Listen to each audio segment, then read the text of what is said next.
We're going back to 2002, and I am diving into Faith Hill's album, Cry. We'll explore the history, the impact, and legacy of this Grammy-winning album. I'll be breaking down the songs, the music videos, chart success, and critical reception. We'll be talking about her SNL performances, the crossover success, and we're going to analyze why Cry remains one of Faith Hill's best and most underrated albums. Let's go back to 2001.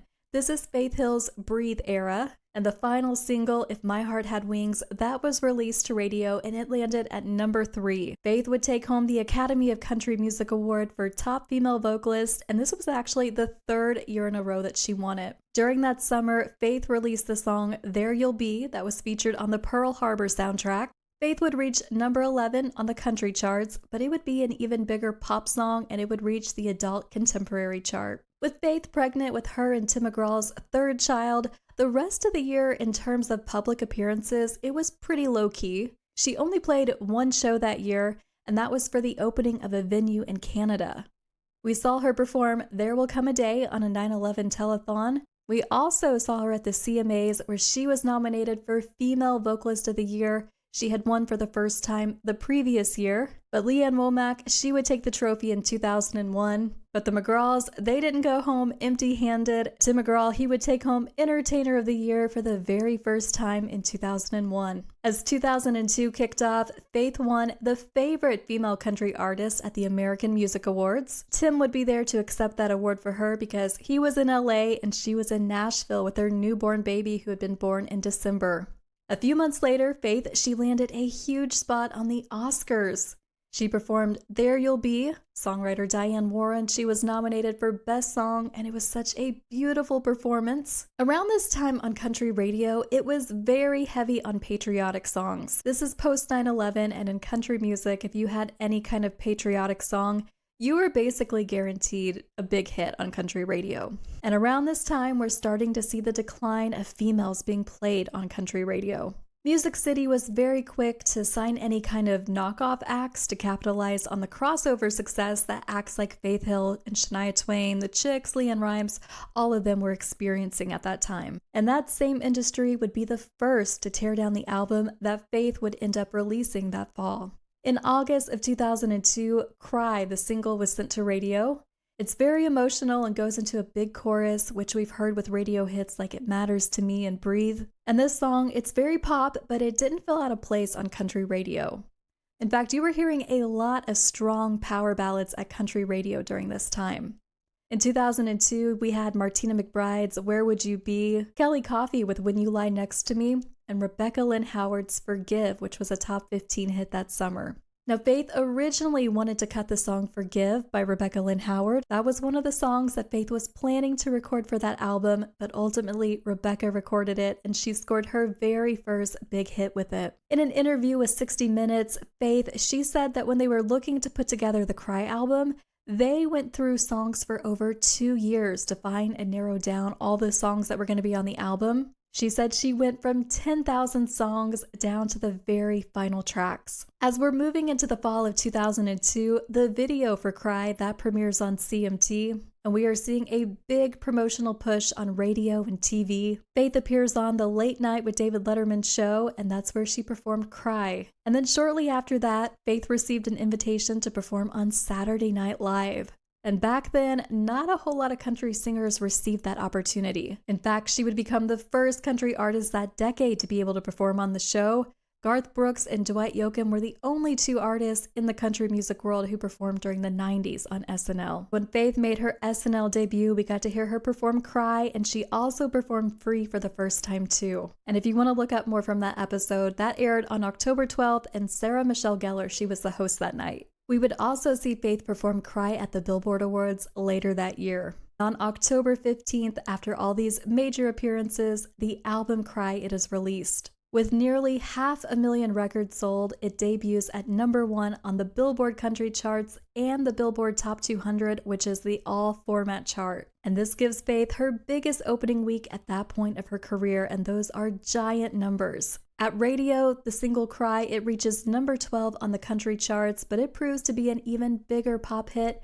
It spent an incredible 11 weeks at number 1 on the AC chart. With Cry already peaking at country radio, her team chooses When the Lights Go Down as the next single.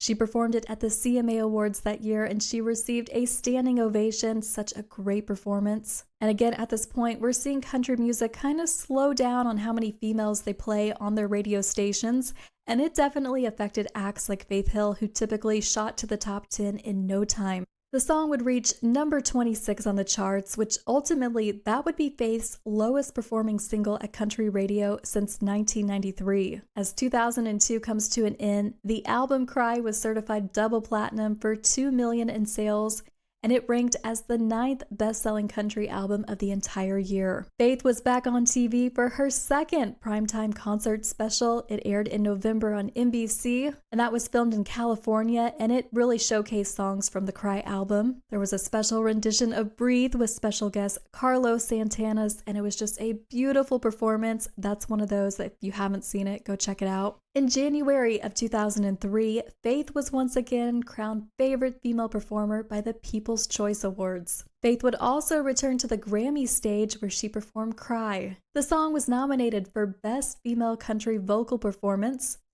The other nominees were Martina McBride with Blessed, Dolly Parton's Dagger Through the Heart, Lately by Lucinda Williams, and Leanne Womack with Something Worth Leaving Behind. This would become Faith Hill's 4th nomination in the category, and it would become her 2nd win. Country radio continued to be dominated by male acts. When her next single, called You're Still Here, was released in the spring of 2003, a new remix version of the song was heard on country radio. Her record label was hoping they could appeal to that more traditional country crowd, so there was a steel guitar-infused version that was created. And during the 2nd annual CMT Flameworthy Awards, Faith premiered the song, and she also won the hottest video of the year for When the Lights Go Down. The single You're Still Here gained enough traction to reach number 28 on the country charts. Just kind of seemed that country radio wasn't exactly like warming up to the album. Over on the adult contemporary charts, Faith scored a top 10 hit with One, and Baby You Belong, that was a big hit over in Japan. And while her singles were done at country radio, the album, it still sold strongly enough to become the 5th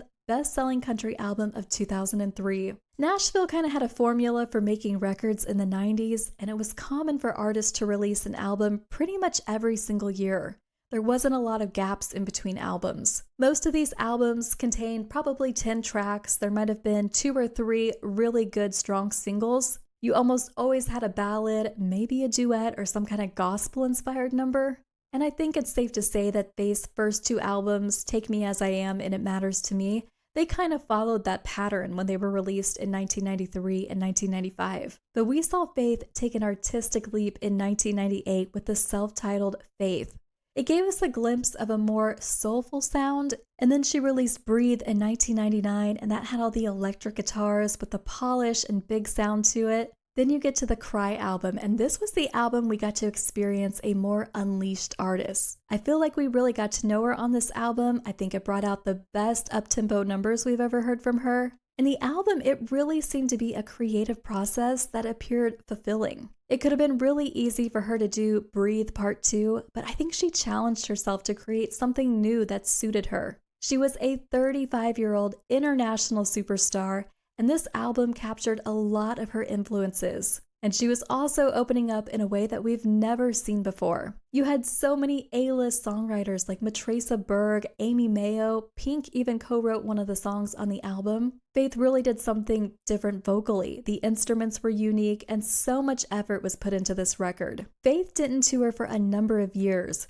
So when the Soul to Soul tour ended in 2000, it would be until 2007 when that second installment of that tour was launched. By that point, the follow-up to Cry, which was Fireflies, that had already been released. And with the exception of a few, but not very many songs from Cry, we hadn't heard a lot of them perform live. She did perform Cry on the 2007 tour. Then in the fall of 2007, she released an album called The Hits. You could find the single Cry on that album, and there was a live version of Stronger. You'd also get to see Faith perform Stronger on The Late Show with David Letterman, and in 2017, both Cry and Free, they were highlights of the Soul to Soul 3 tour. The album Cry would go on to make a big enough impact to land at number 179 on the list of best-selling albums for the entire decade. As a fan, there's a piece of me that kind of wants some justice for Cry. Here we had an artist truly becoming more at ease with these revealing songs and just being more personal. 20 years ago, it caught a lot of flack for not being middle-of-the-road country. And Faith Hill, she was very upfront that this album explored multiple musical sides. And when you look at country radio today, there are straight-up rap and hip-hop attempts, and these artists insist that it's country. The pop versus country debate was a huge topic in the early 2000s, and of course, Faith Hill's name was always entered into those debates. Were people in the industry jealous of her international success? Absolutely. When you're at the top, people will tear you down, they'll question what you're doing, and Faith alluded to that during her 2000 CMA Female Vocalist of the Year acceptance speech. In 2002, Faith did an interview with a Gainesville outlet, and she said, "I'm a very honest person. I don't want my record to sound like everybody else's. I don't want to do what everybody else is doing. That's not inspiring to me." In an interview with Westwood One that same year, Faith said, "I think it's a very soulful album because of the songs I selected and the way that the album is produced. But the most important thing is that I want people to know how much I love music." With her superstar status, Faith Hill was being sent some of the best songs from the top songwriters all around the world. In that same interview with Westwood One, Faith said, "With this album, I really sent a message to them. If you think something is too far for me, send it. If you think it's not far enough for me, send it. I want to hear everything you possibly have," and they did. There's just some songs on this record that I feel so blessed to have. I feel like this is the first album I've ever really been able to capture what I do live. Faith posted about the album on its 20th anniversary a few years back, and one of the more interesting things she said on the Instagram post was, "This is the album that made me feel confident when performing live." And when I read that, I'm like, this is somebody who has commanded stages all over the world. She's been nominated for Entertainer of the Year. She's been on these huge tours. And so for her to say that she was only starting to become confident at that point in her career, that was very revealing. And back to that Instagram post, Faith, she did say, "It is impossible to wrap my head around the fact that 20 years ago to this day, my album Cry was released. The album that I was lucky enough to make, the album that gave me confidence to perform live. From this album, Cry, Stronger, When the Lights Go Down, Free, every single song to every single person that played a part in creating this album blew my mind. Thank you to my fans who have made this album continue its journey." And to that, I say, I have a dream, and that dream is coming true in 2023. Again, it's been over 2 years since that Instagram post, but no announcement was ever made. And Faith actually doesn't even have Instagram anymore. And there were a lot of fan theories around that time, like could Faith be doing a one-off show or maybe even a tour focusing on the Cry album? Maybe a vinyl record, a deluxe edition, who knows? And maybe someday we'll find out. I know I would love that. But in the meantime, let me know what your favorite songs from this album were. It was completely stacked with so many good songs. I would love to know your favorites. I'd also love for you to subscribe so you don't miss any more of my deep dives into country music. You can find all the latest country music news at acrossthecountry.com. Thank you so much for watching.